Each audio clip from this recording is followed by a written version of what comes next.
उत्तर प्रदेश में होने वाले आगामी उपचुनाव समाजवादी पार्टी और राष्ट्रीय लोकदल साथ मिलकर लड़ेंगे और इसकी जानकारी सपा ने ट्वीट करके दी है। सपा ने ट्वीट किया, उत्तर प्रदेश में होने वाले आगामी उपचुनाव में समाजवादी पार्टी और राष्ट्रीय लोकदल मिलकर चुनाव लड़ेंगे। मैनपुरी लोकसभा और रामपुर विधानसभा सीट पर सपा प्रत्याशी चुनाव लड़ेंगे। खतौली विधानसभा सीट पर आरएलडी का प्रत्याशी चुनाव लड़ेगा और इन तीनों सीटों पर 5 दिसंबर को चुनाव होने हैं।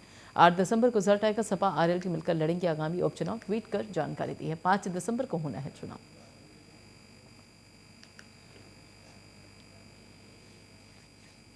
मौका देने का 3 उपचुनाव हैं, जिसमें से 2 विधानसभा 1 लोकसभा सीट पर है।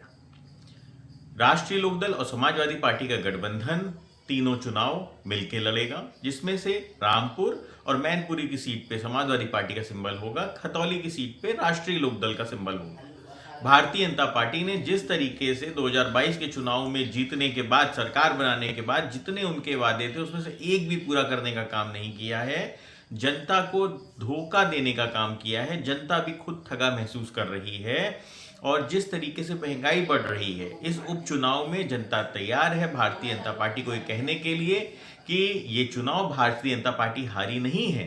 राष्ट्रीय लोकदल और समाजवादी पार्टी का गठबंधन ये चुनाव जीत गया है। देखिए, जिस तरीके से आज निर्मला सीतारमण जी कह रही हैं कि रुपया नहीं गिर रहा है, डॉलर मजबूत हो रहा है, ये एक शर्मनाक बयान है।